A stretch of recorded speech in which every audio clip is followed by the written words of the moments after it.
दोस्तों क्लास 9 का विज्ञान का दोस्तों ये ऐसे 1 के रिगार्डिंग आखिरी वीडियो होने वाली है। तो ध्यानपूर्वक देख लें कैसा कैसा क्वेश्चंस आ रहा है, क्योंकि दोस्तों समय है, समय रहते रहते सारा क्वेश्चन एक बार देख लें, दिमाग में फिर से सेट हो जाएगा। ठीक है, 1 अक्टूबर दोस्तों आज का डेट है, 1 अक्टूबर 2024। आज के एग्जाम में जो है सो क्या क्या क्वेश्चन आने वाले हैं क्लास 9 का विज्ञान से, ठीक है, वो क्वेश्चन सारे यहाँ पे डिस्कस होने वाले हैं। हालांकि मैंने पहले भी कुछ वीडियोस अपलोड किया है, उसमें बहुत ज़्यादा इंपॉर्टेंट क्वेश्चन मैंने पहले बताया है, और इसमें भी कुछ क्वेश्चन इंपॉर्टेंट है और कुछ क्वेश्चन आपको ऑलरेडी पहले वाले मिलेंगे। तो उम्मीद तो है कि इसमें आपको पहले वाले से और भी बेहतर क्वेश्चंस मिलेंगे। तो वीडियो में इन तक देखें पूरा क्या क्या क्वेश्चंस है। ठीक है, तो देर ना करते चलिए शुरू करते हैं। चैनल पर नया सब्सक्राइब कर लीजिएगा, और नया दोस्तों जो भी अभी नया देख पा रहे हैं उसको उनको बोल रहे खास करके सब्सक्राइब करके रखें चैनल को, क्योंकि हमारे यहाँ जो है सो लगातार अब तैयारी कराई जा रही है आपके बोर्ड एग्जाम को लेकर के। और दोस्तों शुरुआत करें अपने आप पहले कमेंट से, अच्छा लगता है। चलिए शुरू करते हैं। दोस्तों आ गए हैं, देख रहे हैं पेपर हमारा क्या है। सबसे पहला प्रश्न क्या है विज्ञान का, हमारे साइंस का क्लास 9 का, देख रहे हैं ना। क्या है पहला प्रश्न, दूध है। दूध क्या है, द्रव है, ठोस है, गैस है और BEC, इसमें से मतलब क्या है बताइए। तो दोस्तों दूध हमारा जो है द्रव हो जाएगा, क्या हो जाएगा, द्रव, लिक्विड। ठीक है, चलते हैं अगला प्रश्न की ओर। क्वेश्चन नंबर 2, गैस के कणों के बीच आकर्षण बल होता है कैसा, अधिक होता है, कम होता है और अत्यधिक होता है, और इनमें से कोई नहीं। तो याद रखिए गैस जो होता है दोस्तों, गैस जो है सो बहुत ही कम आकर्षण बल के साथ उसका कण जुड़ा होता है, यानी कि कम हो जाएगा, ऑप्शन नंबर 2। ठीक है, मैं थोड़ा जल्दी दोस्तों क्वेश्चन कवर करना चाह रहा हूँ, आप लोग ध्यानपूर्वक सुनेंगे। ठीक है, चलते हैं प्रश्न नंबर 3 की ओर। देख रहे हैं, बर्फ का एक टुकड़ा जल की सतह पर तैरता है क्योंकि जल से भारी होता है, क्योंकि जल से भारी होता है बर्फ, इसे तैरता है क्या। ऑप्शन नंबर 1 तो गलती लग रहा है। चलते हैं ऑप्शन नंबर 2, बर्फ और जल का घनत्व समान रहता है, नहीं ये भी नहीं होगा। ठीक है, बर्फ जल से हल्का होता है, ये हो जाएगा। कि चौथा क्या है कि बर्फ का घनत्व जल से अधिक होता है। दोस्तों क्या आंसर हो जाएगा, तो दोस्तों इसका आंसर जो हो जाएगा ना, ऑप्शन नंबर 3 हो जाएगा। ठीक है, बर्फ जल से हल्का होता है इसलिए वो तैरता है। ठीक है, हल्के से जब पानी में तैरते याद रखिएगा। जैसे देख लीजिए लकड़ी है ना, इसका एग्जाम्पल। ठीक है, देखते हैं, आपको बर्फ ठोस लगता होगा लेकिन वो है ना खोखला होता है, उसको देखिएगा पानी क्या होगा ना कि वो बर्फ धीरे धीरे पिघलता है। ठीक है, इसीलिए वो हल्का हो जाता है। चलिए हम लोग डिस्कस करेंगे बाद में, पहले क्वेश्चन कवर करते हैं। क्वेश्चन नंबर 4 क्या है दोस्तों, देख रहे हैं, हमारा चौथा प्रश्न है, गर्म करने पर गैस का आयतन बढ़ता है, घटता है, अपरिवर्तित रहता है और इनमें से कोई नहीं। याद रखिए, कोई चीज़ गर्म करते हैं ना तो उसका आयतन दोस्तों वो फैलता है, ठीक है, यानी कि बढ़ता है। ठीक है, आपको देखिए गर्मा गर्म खाना बनता है तो उसका जो है गैस का आयतन फैलते जाता है यानी बढ़ते जाता है। ठीक है, option number 1 is the right answer.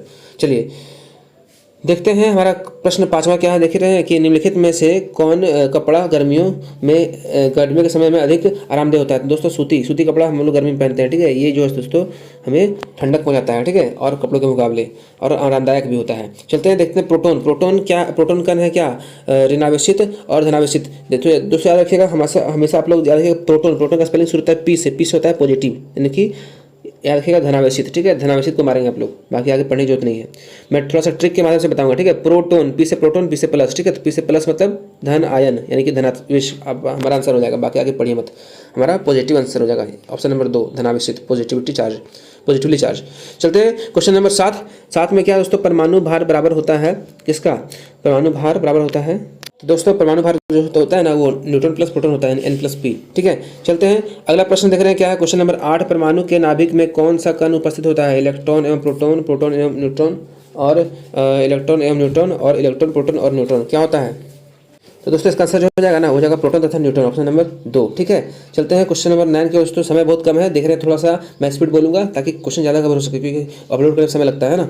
चलिए जल्दी आप लोग को वीडियो मिल जाए, ये हमारी चिंता है। देख रहे हैं 9 नंबर प्रश्न क्या है, इनमें कौन अग्रिय गैस है, नाइट्रोजन, नियोन और क्लोरीन और ऑक्सीजन।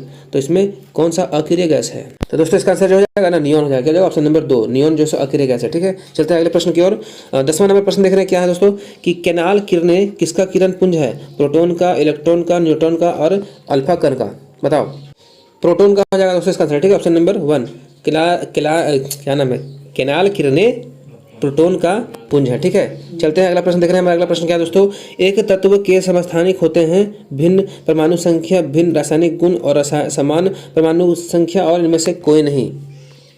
दोस्तों इसका ऑप्शन नंबर दोस्तों है ना 1 हो जाएगा। ठीक है, भिन्न परमाणु संख्या होता है। ठीक है, चलते हैं अगले प्रश्न की ओर। अगला प्रश्न क्या है दोस्तों, सोडियम का सही इलेक्ट्रॉनिक विन्यास क्या है दोस्तों। सोडियम आप बताइए पहले कितने में आता है, hydrogen, helium, lithium, beryllium, boron, carbon, nitrogen, oxygen, fluorine, neon. Sodium 11 number पता है, 11 नंबर पर दोस्तों 2 और 8 10 और 1 11, 2 8 1 कहाँ है, वही आंसर हो जाएगा। देख रहे हैं ऑप्शन नंबर डी यानी कि 4, 2 8 1। ठीक है, चलिए चलता है अगला प्रश्न क्या और दोस्तों 13 नंबर क्वेश्चन देख रहे हैं क्या है, किसी तत्व के परमाणु में 18 न्यूट्रॉन है और 17 प्रोटॉन है, तत्व का दोस्तों परमाणु द्रव्यमान क्या होगा। ठीक है, तो दोस्तों याद रख लें कि ये होता है element is equal to proton plus electron. ठीक है, तो दोस्तों देखिए यहाँ पे क्या है, प्रोटॉन मतलब जो है ना आपका क्या है 17 है, तो 17 को लिखें यहाँ पे, और प्लस इलेक्ट्रॉन कितना है, इलेक्ट्रॉन जो दोस्तों न्यूट्रॉन को बोलते हैं। ठीक है, 18, तो कितना हो गया आपका, हो जाएगा 35 नंबर, है ना, ऑप्शन नंबर 1 35 का आंसर हो जाएगा। ठीक है, चलिए चलता है अगला प्रश्न की ओर। अगला प्रश्न दोस्तों हमारा क्या है कि यदि किसी वस्तु का विस्थापन शून्य है तो उस वस्तु द्वारा तय की गई दूरी क्या होगी। शून्य, शून्य नहीं, ऋणात्मक और शून्य अथवा शून्य नहीं दो भी हो सकता है। तो दोस्तों इसका राइट आंसर जो हो जाएगा ना ऑप्शन नंबर हो जाएगा 4। ठीक है, शून्य भी हो सकता है और शून्य नहीं भी हो सकता है। ठीक है, चलते हैं अगले प्रश्न की ओर। ऑडोमीटर दोस्तों क्या मापता है। ऑडोमीटर दोस्तों नापता है क्या, चाल, दूरी, समय और औसत चाल। तो ऑडोमीटर दोस्तों नापता है दूरी। ठीक है, option number B is the right answer. वही पूछता है स्पीडोमीटर क्या नापता है, तो नापता है चाल। ठीक है, स्पीड मतलब चाल, चलिए दूरी नापेगा यहाँ पे। ठीक है, ऑडोमीटर देखिए 18 किलोमीटर प्रति घंटा का वेग मीटर प्रति सेकंड के तुल्य होता है कितना, तो 18 किलोमीटर प्रति घंटा, इसको 5/18 से गुना कर दीजिए। ठीक है, तो दोस्तों कट जाएगा 18 कट जाएगा तो बचेगा कितना 5 मीटर प्रति सेकंड। इसका आंसर कहाँ हो जाएगा, ऑप्शन नंबर 4 देख रहे हैं। इसको कन्वर्ट करना था मीटर प्रति सेकंड में, यानी कि 4। जब भी किलोमीटर प्रति घंटा रहेगा तो उसको मीटर प्रति सेकंड लाने के लिए गुना 5/18 करते हैं। ठीक है, 5/18, ये 18 और ये 18 कट गया, बचा 5। ठीक है, चलते हैं अगले प्रश्न की ओर। किसी विशेष दिशा में कण की चाल को उसका क्या कहते हैं, वेग और चाल और त्वरण, और इसमें से कोई नहीं। दोस्तों किसी विशेष दिशा में बोलेगा ना तो उसको बोलते हैं वेग। ठीक, किसी विशेष दिशा में जो तय की गई दूरी होती है ना वो वेग होती है। ठीक है, कहने का मतलब किसी विशेष दिशा में हम लोग चल रहे हैं तो उस चाल को बोलते हैं वेग। ठीक है दोस्तों, अगर आप जा रहे हैं पूरब की ओर तो पूरब की ओर अगर डायरेक्ट जा रहे हैं तो आपको वेग हो गया। ठीक है, कहीं नहीं मुड़िएगा तो वेग हो गया वो। चलिए वही क्वेश्चन यहाँ पे है। ठीक है, निश्चित दिशा में अगर हम तय करेंगे जो भी चाल चलेंगे वो वेग कहलाएगा। एक बार फिर से आप लोग सुन ले इसको। चलिए चलते हैं अगला प्रश्न की ओर। देख रहे हैं न्यूटन किसका मात्रक है, तो बल का सही मात्रक न्यूटन। ठीक है, याद रखें पहला number option is the right answer. चलते हैं अगला क्वेश्चन कि न्यूटन का गति का कौन सा नियम बल की परिभाषा देता है, पहला, दूसरा, तीसरा, चौथा। तो दोस्तों पहला नियम जहाँ रहेगा ना वही आंसर हो जाएगा। ठीक है, पहला नियम ये होता है जो उसको क्या करता है, बल को परिभाषित करता है न्यूटन का। ठीक है, न्यूटन की गति का पहला नियम। चलते हैं 20वां प्रश्न दोस्तों, देख रहे क्या है, ध्वनि तरंगे की चाल सबसे ज़्यादा कहाँ होती है, ठोस में, द्रव में, गैस में और तीनों जगह पर। तो दोस्तों याद रखिएगा ध्वनि तरंगे जो है ना, तो दोस्तों इसका आंसर जो हो जाएगा ना ठोस। ठीक है, ठोस में जो है ध्वनि तरंगे सबसे ज़्यादा स्पीड में चलती है। ठीक है, ज़्यादा इसका साउंड उसमें स्पीड तय करता है। चलिए चलते हैं अगला प्रश्न देख रहे हैं क्या है हमारा अगला प्रश्न क्या है 21 नंबर। हाँ, श्रव्य ध्वनि का पारस क्या होता है, 0 हर्ट्ज से 20 और 20 से 20,000।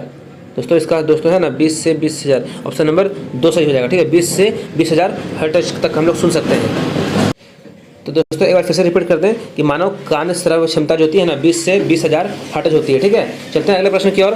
दोस्तों देख रहे हैं आवृत्ति मतलब एन तथा तरंग दैर्घ्य जो सो लेमडा, उसको लेमडा बोलते हैं। ठीक है, तरंग की भी है ना यानी कि वेग का क्या संबंध है दोस्तों, याद रखिएगा। तो दोस्तों इसका आंसर होता है क्या हो जाएगा, इनमें से कोई नहीं। इसका अगर आंसर आप लोग देखें तो आप लोग क्या मारेंगे आंसर, देखिएगा इसको हम लोग पहले करते हैं, इनमें से कोई नहीं, ये हाँ इनमें से कोई नहीं। दोस्तों यहाँ पे इसको फॉर्मूला होता है ना, होता है एन बराबर, ठीक है, भी बाई लेमडा होता है। ठीक है, ऐसे होता है। तो ये कहीं है नहीं ना है, तो इसलिए नहीं मारेंगे। ठीक है, आप इसको कर लें। चलते हैं अगले प्रश्न की ओर। देखते हैं अगला प्रश्न क्या है दोस्तों कि 23 नंबर, कार्य का ऐसा मात्रक क्या होता है, तो कार्य का ऐसा मात्रक जूल होता है। याद रखिएगा कार्य का ऐसा मात्रक जूल होता है। ठीक है, चलते हैं अगले प्रश्न की ओर। हमारा अगला प्रश्न क्या है, बैठो।